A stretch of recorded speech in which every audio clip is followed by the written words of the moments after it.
Hey, what's going on? If you want to get a complete system that makes melting fat easy and is 100% automated, then I want you to go to the link that's on the bottom of your page right now.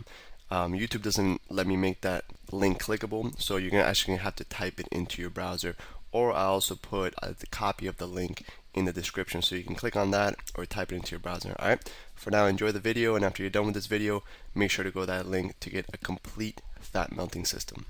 So today I got a really cool concept for you, and it's really going to be able to help you stick to whatever goal that you set for yourself, right? So if you're following the system, you should have a very specific concrete goal. If not, we'll help you specify it and make it even more concrete on this section.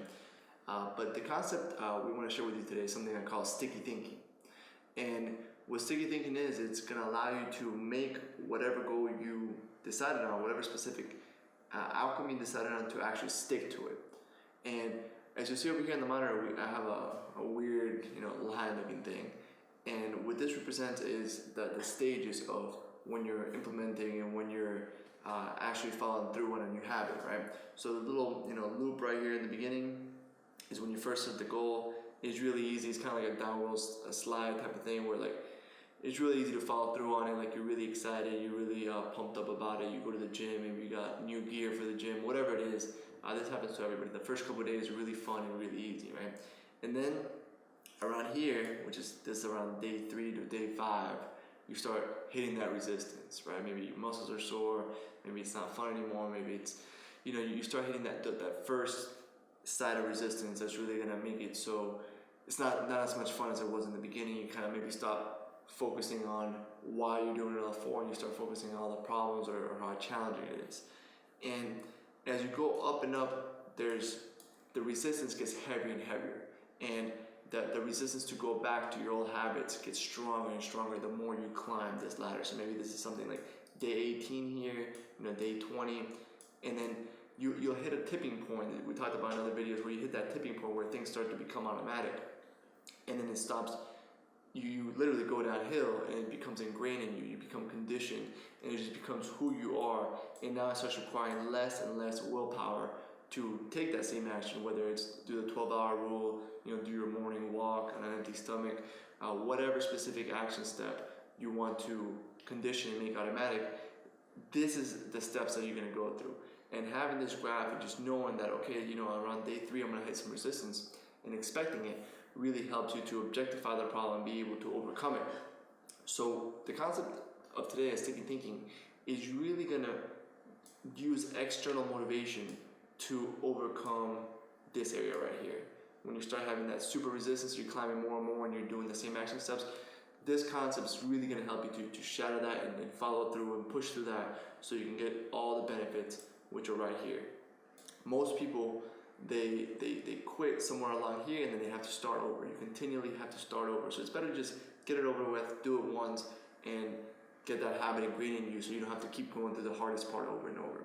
So the first step at sticky thinking is getting a very specific and concrete goal. So Jason, why don't you tell me a common goal that you hear someone that you're coaching tell you?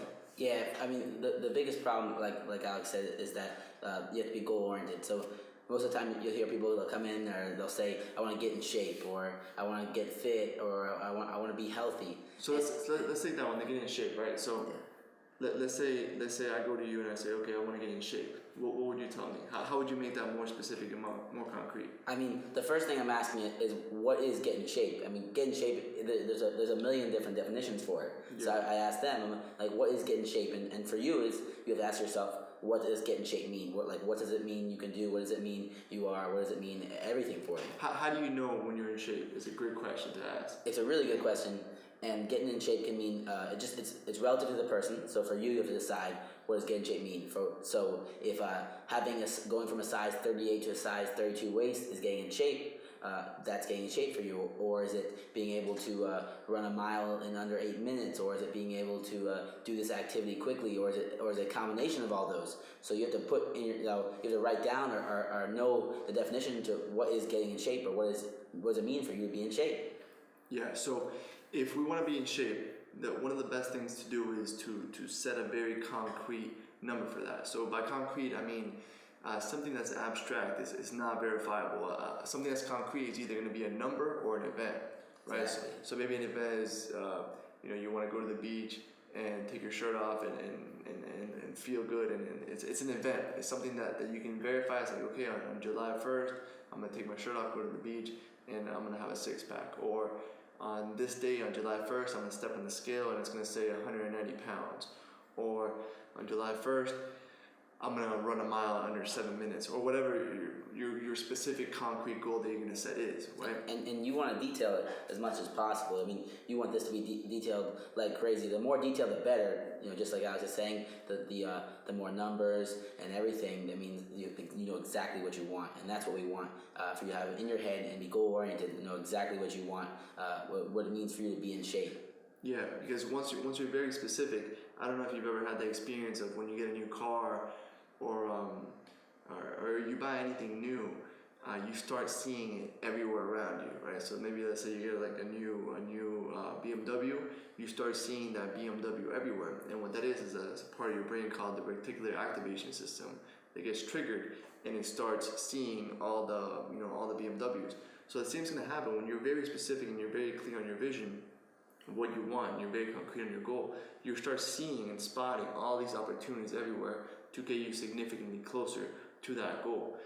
So that's why it's so important to be crystal clear, because your brain unconsciously starts spotting all these ways to get closer. So if your goal is to weigh 190 pounds, then you'll start seeing all these new opportunities, and maybe we can't even spot because it's specifically for you. Maybe you start seeing, okay, something that's going to get me closer to there is on my way to work. There's this great place. I'm going to stop there and create a new ritual for myself to work out or to eat, or you change the locations of where you eat lunch.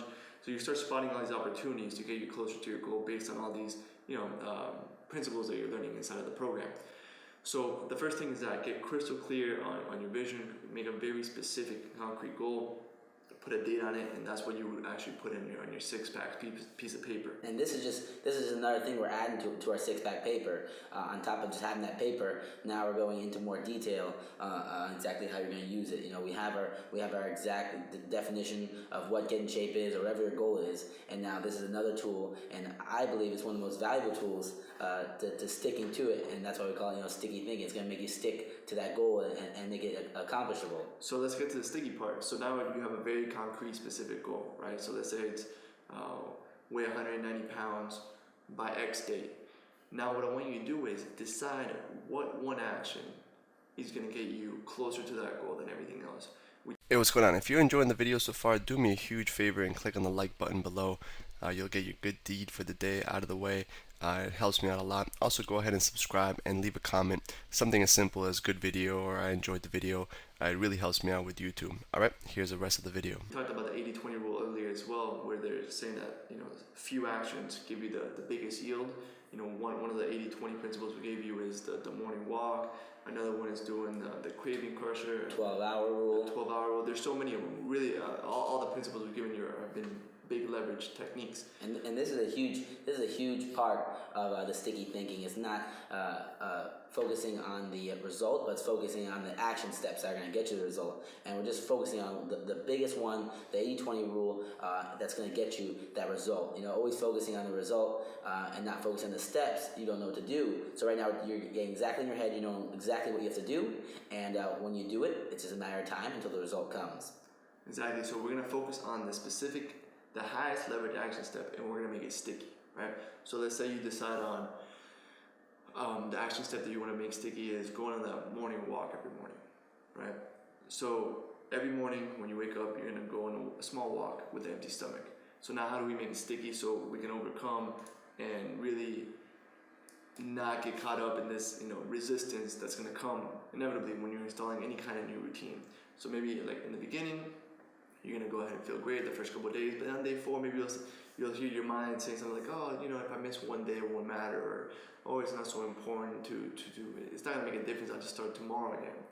What we want to do is create it so, yeah, it might not be a big deal, but if I don't do it, I'm going to owe my friend $100, right? So that's kind of an example of making it sticky. We're going to use external motivation to make it inevitable for you to make it through this resistance part so you can get to all the benefits of once it actually becomes a habit down here.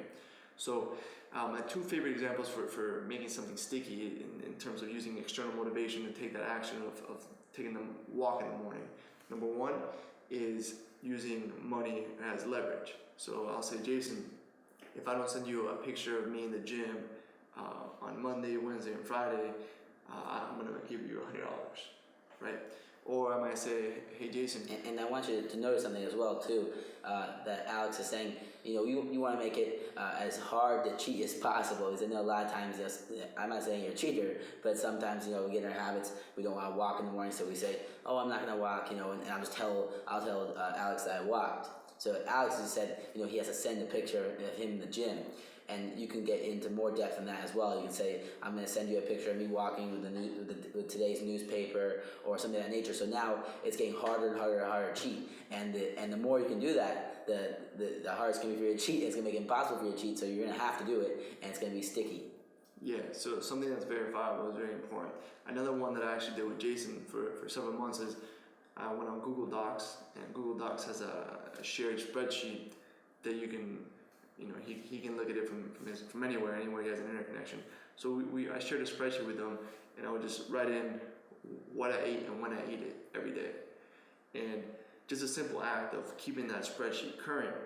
Because before I used sticky thinking, I would literally create the spreadsheet, be like, okay, I'm gonna update you every day on what I ate, what time. And on day 4, I'd get caught up or have a really busy day or something would happen. I'd get a flat tire, whatever it might be, whatever, urgent demand came up that day, and I would stop doing it. And then I'd follow up the habit. It was only when I said, Jason, any day that I don't update that spreadsheet, I'm gonna give you $100. Or it could be I'm gonna do 100 push-ups, or it could be anything, or you can post this embarrassing picture of me up on Facebook, and tag all my friends on it.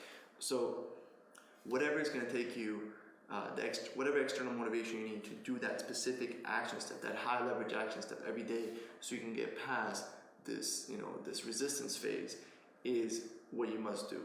So start off with something that you can succeed at, and then you can build from there. Every 30 days, you want to do one new sticky thinking concept. So maybe this first 30 days, you're going to do the morning walk. After that, then maybe you can do specific workouts or specific, maybe the spreadsheet that you're going to do that really makes you conscious of everything you're eating and makes you more aware, so that you know that you're going to have to plug it in that spreadsheet, and you know that your accountability partner is going to look at it. So maybe you won't eat it just because you don't want to put that on the spreadsheet and feel stupid being like, oh, I had all this fast food and I had 8 chocolate bars or whatever. I highly recommend the spreadsheet. That's just one of the things for the process to get to that goal.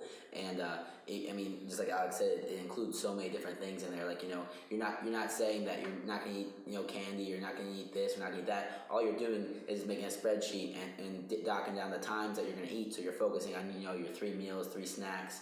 And on top of that, just like I said, you're not gonna run right. I ate this and this and this, like candy bar and half a piece of cake and stuff like that. When your friend's looking at it, he knows that you're trying to lose this weight and get in shape. He's gonna see you next time. He's gonna make fun of you.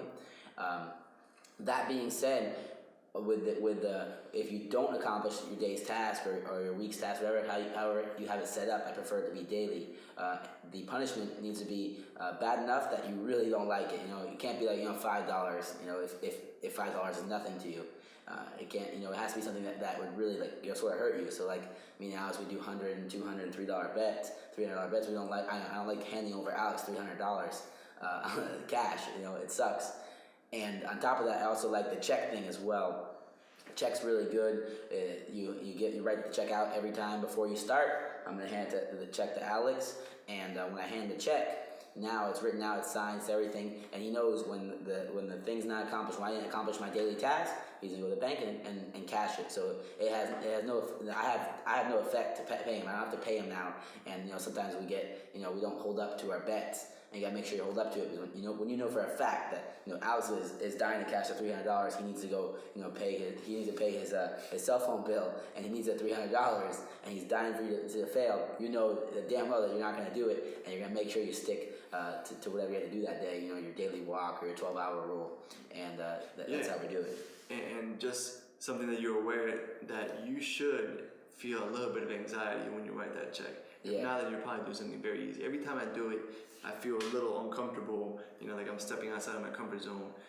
and I feel a little bit anxious when I'm setting one of these commitments. And I just want you to know if while you're committing to it, you feel a little uncomfortable, that's totally normal, right? You should feel slight anxiety when you make a certain commitment, whether it's with money or whether it's with a check or whether it's, hey, if I don't do this every single day and verify like this, you can post this embarrassing picture up on me on Facebook.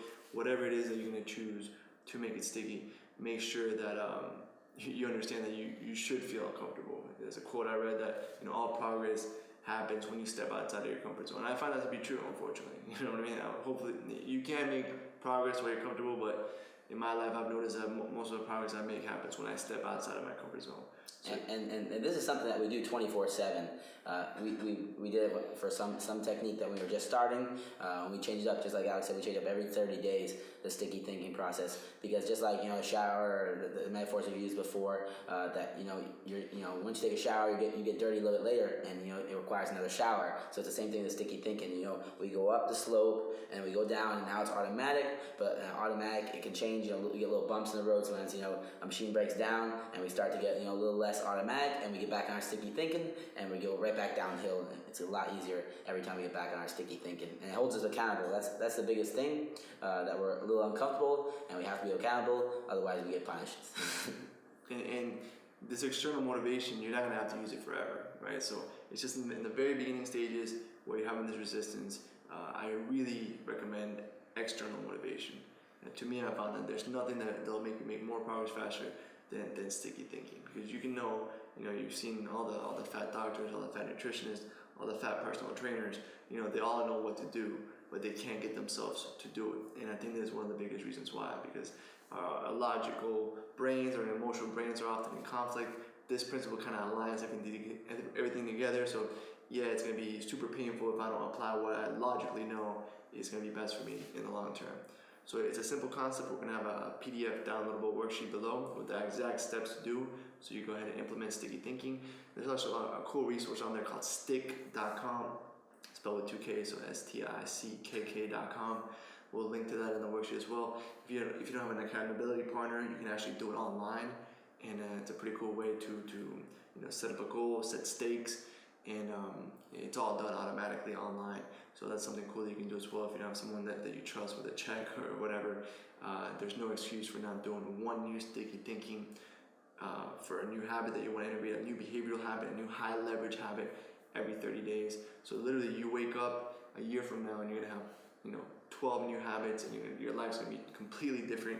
All the habits are going to have a compounding exponential effect on each other, and you're just going to wake up a year from now with a totally different life, and it's going to be all automatic.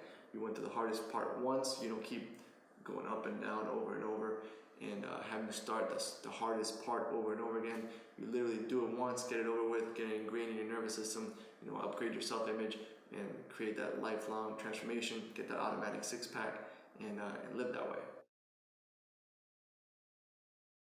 Real quick, one more thing before you go.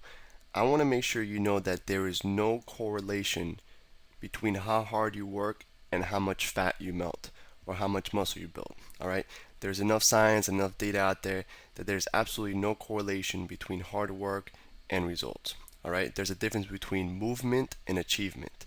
All right? If you want to learn my best tips, what I call the 5% hacks that allow you to get maximum results, maximum fat loss, maximum lean muscle gain, I want you to go to the link that's on the bottom of this page, or you can click on the link in the description. All right, you're going to get a complete system for melting fat in an intelligent and streamlined system. I'll see you there.